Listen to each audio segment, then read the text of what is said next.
What is up, guys? Teddy Cornwell here. Welcome to the Underdog Talk, the world's most underrated podcast on earth. And there's just something about the underdog.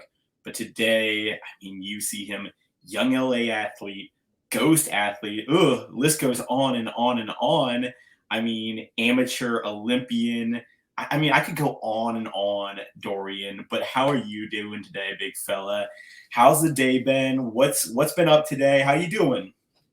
I'm doing great, bro. I appreciate you inviting me in this podcast. I honestly didn't watch a lot of yours, but I know you have a great guests, and I was pretty excited to join as well and talk a little bit about everything and go through. Today's day has been good so far. Probably even better after this. So, Hell yeah.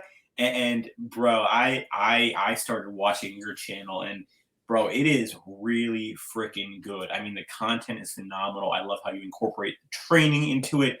And now I have to tell you to your face, you lived every kid's dream by training with four-time Mr. Olympian Jay Cutler. What was that like to train with the GOAT? thank you. First and foremost, appreciate that a lot because my YouTube is practically not so big if you consider like social media, of course, and everything.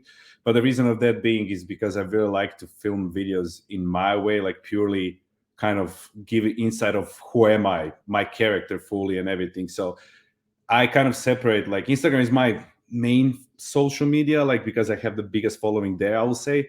But on Instagram, I will say it's just physique pictures, something that works. Let's just say, but there is no character on me on Instagram. That's why I like to separate kind of Instagram and YouTube, where YouTube is fully me and my character, and there is nothing like cinematic, nothing is like so much over edited. It's purely me picking the camera and like talking with the people and like kind of trying to connect. So I appreciate that a lot. And then about Jay Cutler, that's a funny story because me and Jay Cutler right now, I almost call him, me and my girlfriend, Uncle Jay, because we got really, really close, me and him. And I'm a little bit older for the people that don't know. I'm almost 30 years old, even though people think that I'm 20. But I usually connect with the people that are kind of a little bit older, calmer, more humble. So obviously, we are both young LA athletes, and we actually met on a young LA meet and greet event, which was recent in Orange County or something. And we started talking, and he saw me. Basically, I always have my meals with me, right? And there was a pizza all around us and stuff like that. And I was eating my chicken and rice, right? And he came. He was like, "Oh, you're like dieting." I was like, "No, I'm actually 6 weeks out because I was." It was before my first show, Las Vegas, before Olympia Amateur. And I don't even know. We started talking, and I was like, "I'm sorry, but would you be?" I usually don't ask people like that, but would you be down to maybe when I go to Vegas, because I knew he lives in Las Vegas, right? To catch a workout, maybe to give me some tips in posing, like confidence, stage, because next show after that was my biggest show of my life, right? So I was kind of like just to maybe get some insights because it's totally different to compete on a national level or NPC.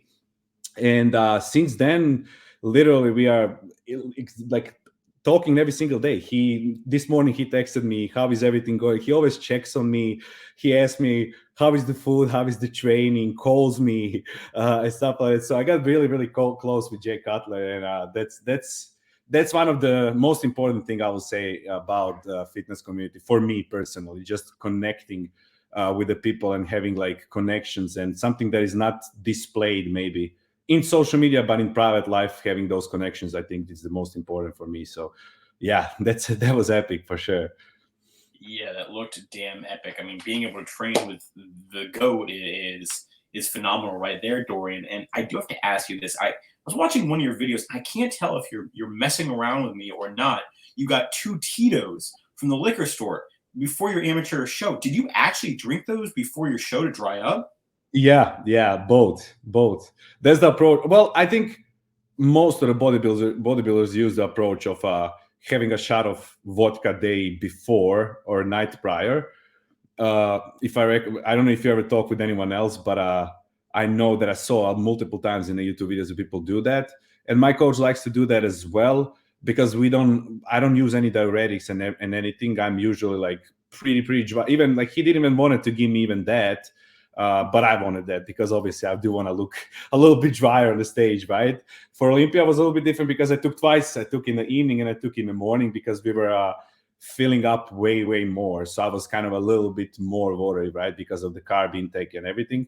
But ended up being good. The only thing about that, when you're so depleted after like one shot, you're kind of, but it's at the same time, it's good because you take it before the sleep, day before the show, so you can kind of instantly fall asleep. I honestly have never, and I've talked to some of the best bodybuilders in the world. I have never heard of that approach in my bodybuilding journey or my bodybuilding podcast. I've never heard of that, but it makes sense. I mean, you can dry the hell up from alcohol. I mean, it makes sense. I never thought about it. I'm sure more people do that. They just don't put it on their YouTube like you do. I mean, which was really That's cool. what. Yeah. But it is, if you think about it, like for the people that are like to drink or go out, if you think about it, you get drunk, right? Next day you wake up and you look at yourself in the mirror, you're like lean, and you look, what the hell is going on? I'm shredded. But then you all of a sudden drink shit ton of water, and then you get even more watery than you were before. But then those moments when you're so dry, then you like actually look, because alcohol is actually natural diuretic, so you obviously pee a lot more water just by using a little shot, or even a little shot of espresso. That also works on a show days. Morning shot of espresso, because it makes you go. It's also a natural diuretic, plus makes you go to the restroom as well. So, yeah. My coach just had me when I did it. He was just no water, no water. I didn't even mess around. Now I wish I would have done the Tito's. I feel like that would have been made it a little fun and Try obviously. next time. Well, if there is a next time, Dorian, I don't know if I'm going to compete again. I think I like talking to you guys instead of actually doing it. But talking about bodybuilding, you did go to the obviously the amateur mr.Olympia. I do have to ask, do you have to qualify for the the amateur Mr. Olympia? Yes.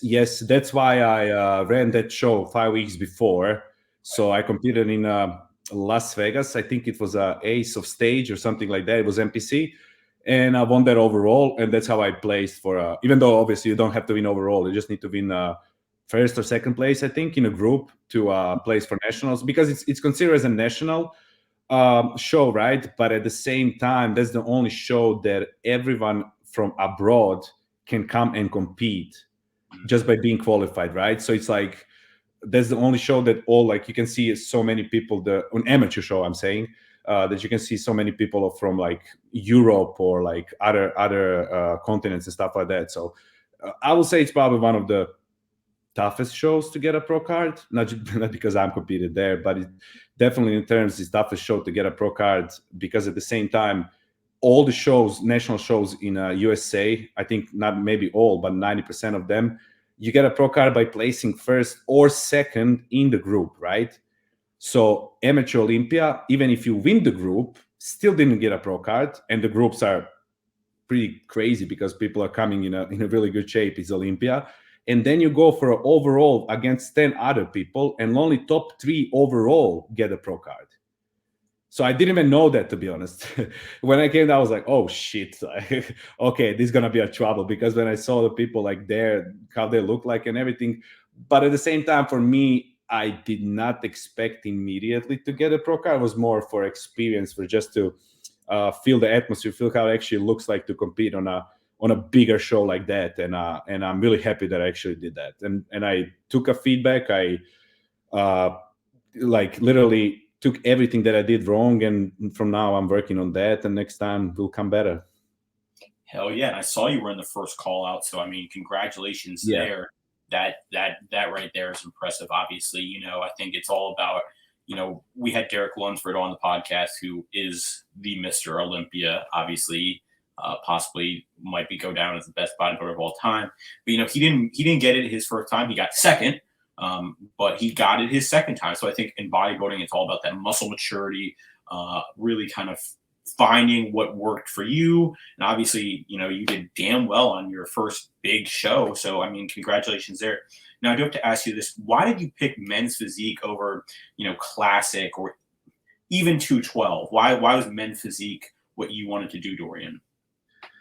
That's a really good question. And I will say on that topic that everyone's genetics is based for some, how it's called, division, right? And you need to be honest with yourself and see how your body actually responds, right?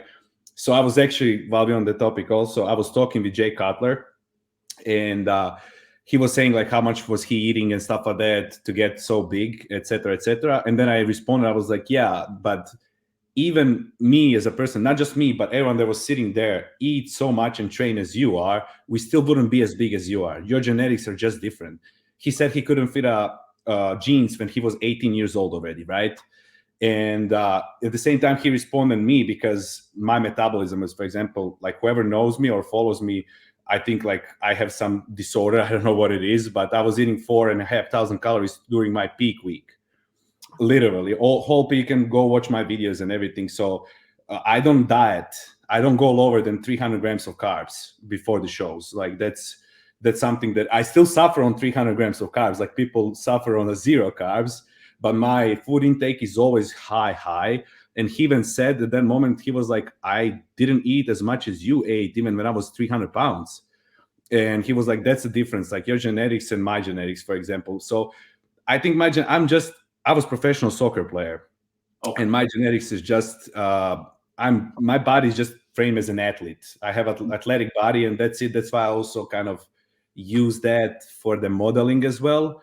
And I do really like that. I like to be fast. I can jump. I don't get tired but like climbing on the stairs and stuff like that. I do prefer that. And I do really like men's physique in a sort of that, because like you in a normal lifestyle, right? If you consider, let's say, whole world, and that you ask someone who would you like to look like, in the end of the day, I think normal people would like to look like men's physique more than obviously open bodybuilding, right? That is obviously everyone's saying I don't want to look like that. Yeah, you will never look like that in the end of the day, because it's almost you have to have genetics, right? So I would say it's mostly because genetically wise I cannot be so big. And I think my proportions are literally men's physique proportions. I know that I have that, and that's in the end of the day the most important thing, I will say, because you can build muscle, you can grow, you can get shredded, but you can't change your waist size or your shoulder width, right, and stuff like that. The ratios on your body, you can't change it. You can't change how your abs are proportional. Do you have 8 or you have just 2 or stuff like that? So in the end of the day, I chose that because I genuinely do believe that I have a men's physique proportions and a body composition. So, and I do really enjoy that part as well. So, and I have no legs, by the way. So, yeah. Hey, I mean, we were talking to Ryan Terry on the podcast. Shoot, this was before he won the Olympia. Obviously, Ryan Terry is the newest men's physique champion, and he was saying that you guys are starting to become pretty damn big. And I think the men's physique class is definitely getting bigger and bigger and bigger in terms of the size that you guys are bringing. So don't undersell yourself, Dorian. Your legs are still pretty damn big. And obviously, I feel like we all learn stuff about it ourselves when we're for those who have done a bodybuilding show or who've gone through a fitness regimen.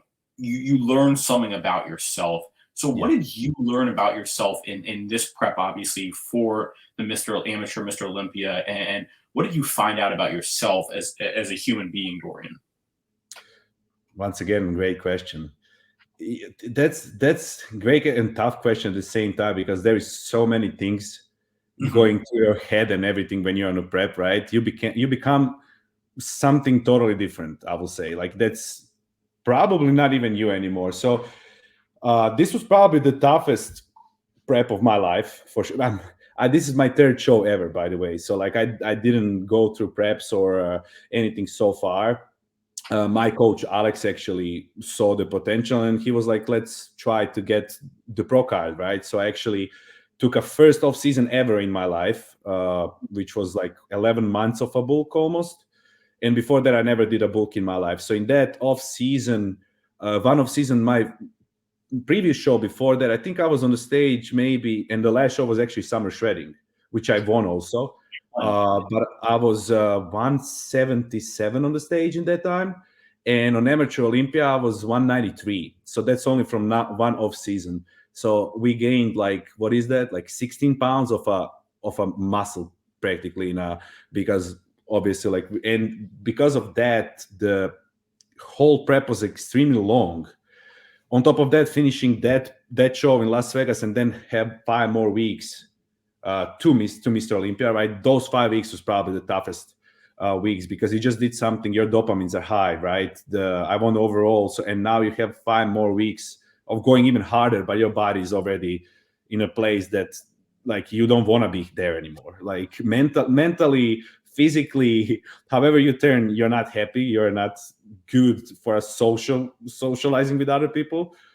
So I learned a lot about mental part for sure because my mentality is always strong. I know when I say something out loud that I'm gonna finish, right? Even though in those moments if I didn't say out loud, if people didn't know, I'll probably quit. But it pushes you definitely it builds your character. It builds your. I will just recommend to people maybe to try it once, only because of the reason of that being is how much actually your character goes up after the show. You learn so much about yourself. You learn so much about your body. You learn so much about how much you actually can go, because in the end of the day, everything is in the head. The body follows mind.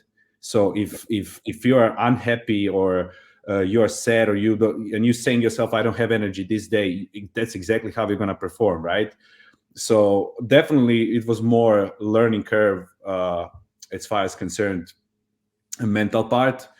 I wasn't the best for sure towards my maybe girlfriend or friends and everything, but as I said, that's why you do those kind of things, and that's why you learn and be better next time. And as far as concerned competing, that was definitely a biggest learning curve, let's just say, just from being on amateur Olympia, and that's exactly what I needed and what I wanted to go there to pick up everything that I can, positive and negative, get a judge's feedback, and see where we at. Basically, I really wanted just to see where I'm at, based on like, can I be a pro or I can't. And I want to see where you can go. Obviously, I want to see you on the stage again. I want to see you on that Mr. Olympia stage. And Ryan, Terry, Brandon, you better look out. I mean, Dorian's here to play, and obviously, to me, what stood out to you, and even in the video I was watching, Jay goes, "Your abs are phenomenal." I think that's what really kind of, especially in men's physique, abs are a very important component. So to you, what was your that area that you can improve, and then what was your strongest area where you were really separating from the pack and gotten that first call out and helped you get in that first call out ultimately? Yeah. Well, first call outs, I will say my division that I was in, right, was the top. I'm saying now it looks like, oh, I competed. No, it really was, because even when I was watching the live after, and the commentator who was who comments also Real Olympia, he was commentating, right, the amateur Olympia. And Wow. for our class, he was saying that this class, he never saw the strongest lineup in amateur show in his life. Literally, like, you can go on a live and I have a replay on my phone. So it was a really, really tough. And I was actually the lightest again. And that's my kind of negative side of that, because as I already said, I'm never the biggest, but I always get a good result based what I also mentioned before, my proportions. I really do believe that I do have that, but the conditioning is something that I guess I was born with, because as far as concerned, any show, I know, not to sound cocky or anything, put me on any show, even on a Real Olympia, I'm probably going to be one of the most conditioned people on the stage. It's just genetically my body. I don't hold a lot of body fat in off season or on a prep. I don't hold a lot of water in my body, and one of my strongest body parts is definitely my core, my midsection, which I never train. That's the fun part. So once again, genetics, right? My obliques, I will say, is one of my strongest parts, which is really, really important for men's physique as well. And just, I will say, maybe shoulder to waist ratio.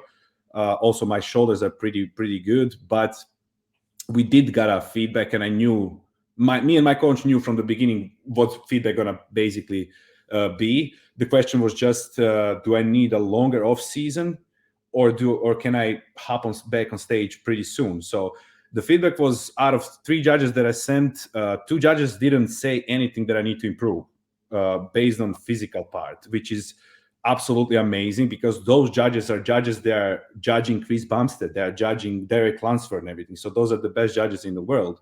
And response was that mostly my posing. I was a little bit, and I know that I was confused. I didn't execute my posing as I was supposed to, and not in a routine. It was just my body being turned off the judges, kind of. I didn't show my V taper in my strongest part. I was a little bit too much on the side, and both of those judges commented that part, and the part that I was pushing my shoulders too much forward, which is also based on like not stretching, and stuff like that, maybe overpowering of front delts over the real delts or something like that. But my shoulders were leaning too much forward, and that was basically the response. If I open a little bit more, my chest will look bigger, not flatter, because when you close, your chest looks kind of smaller, right? That was from two judges, and from the main judge was feedback, just a little touch up on the back thickness, which I knew instantly. My back is probably still one of the not wideness. Wideness is definitely there, but the thickness in the middle is definitely still one of my weakest body parts, and upper chest, which most of the men's physique have problems with, right? So that was the only two kind of improvements that I needed to do, and also was a response that I don't need a long off season. So we already set up the plan, and in February I'm starting the prep again. So I'm gonna be probably running the shows back to back until I get a pro card from May or June, back to back until we get it. You got to trust that process, and obviously, using what the judges told you is so beneficial, so key. And my weakness when I was doing bodybuilding was I just couldn't get my lats to flare out. I couldn't get my lats to pop out, and that was really what cost me from the back. And bodybuilding is won from the back. We just saw Derek win from the back, obviously. Yep. Over body, and getting that back is really important. Obviously, just working on those little things and working on that posing. And once you get that flow, I mean, it's gonna be a really nice, view and aesthetically pleasing, especially with your physique and the genetics that you talk about and how you bring that, that dryness. I saw that you said that you, after your one show, you kept that show weight for about 2 years. Yeah. That's impressive. Yeah, and that's the funny part. I really wasn't struggling at all. That was more because of the job. Because when I won summer shredding, right, my dream of, I came in America just 6 months before that. I am European, by the way. So I just moved to America, and my plan was, my goal at that time was to be with Alphalete. And which is funny because I immediately won summer shredding and I immediately signed with Alphalete after that. So the base, how I looked, they were like, oh, we can use you a lot as a model, right? Which I never did before in my life prior to that, right? So they kind of discovered me in that field, let's just say.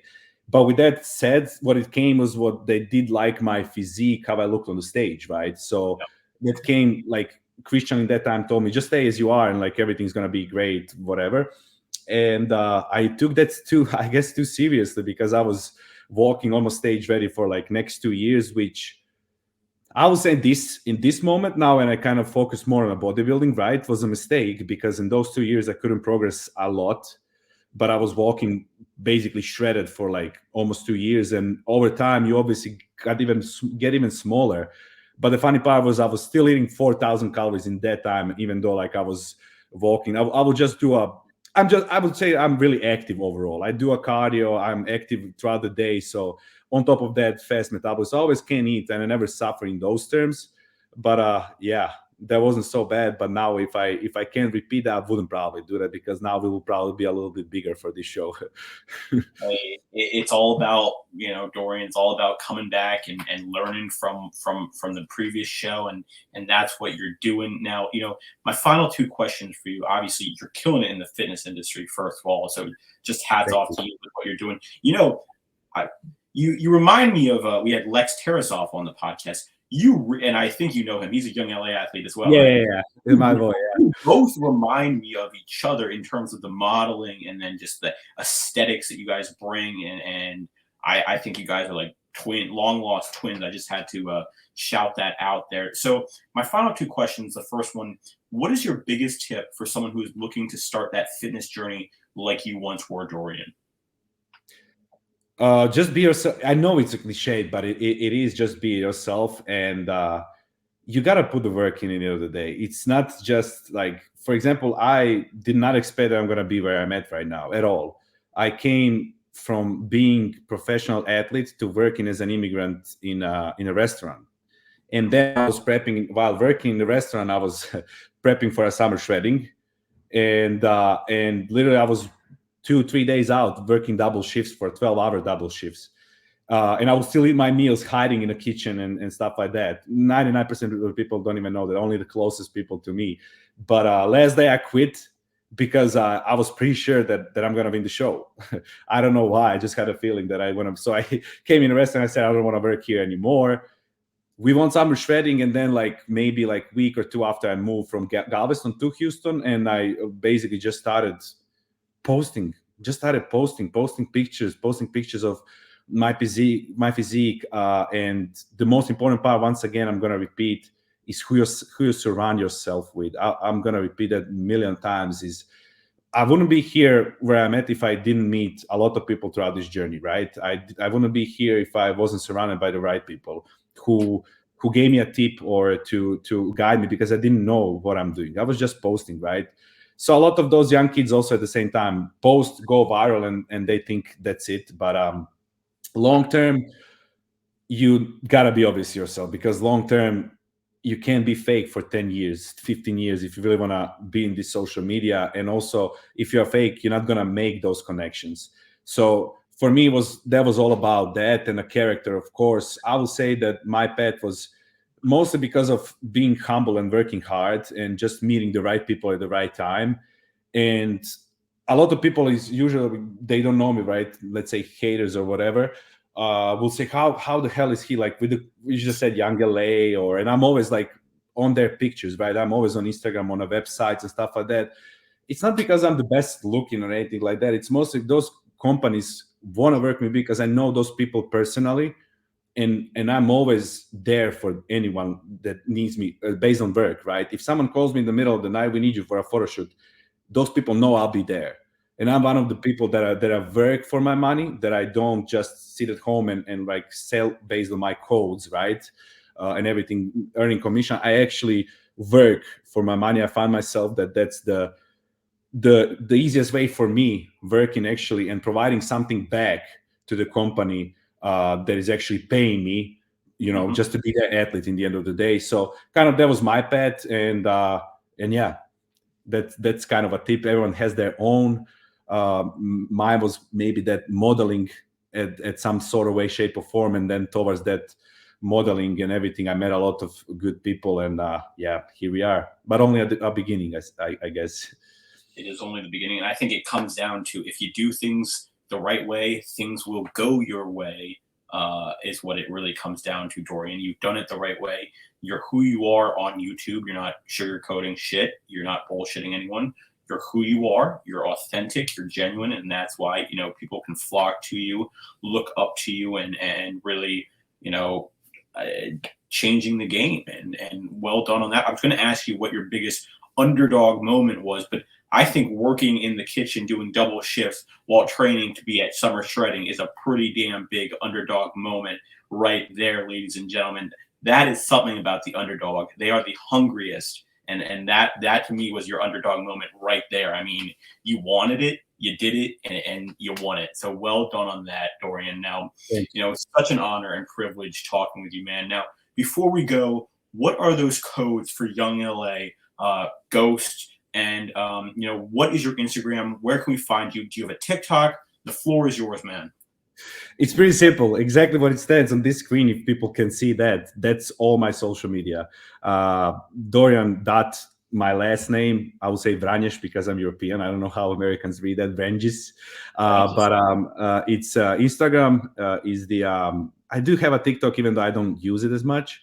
YouTube, same, my first and last name, and all of my codes for any company is my first name, Dorian, and that's it. Simple as that. I like it. Simple, easy. Yeah. First person to use code Dorian at either. You know what? We'll do this. First person to use code Dorian at Young LA will get you a free Young LA gift card out. First person to use code Dorian at Ghost, because we love Ghost, we'll give you buy one, get one free on Ghost products as well. Send me those DMs using code Dorian, and we'll get you those goodies out to you guys. Don't forget to check out Dorian's YouTube.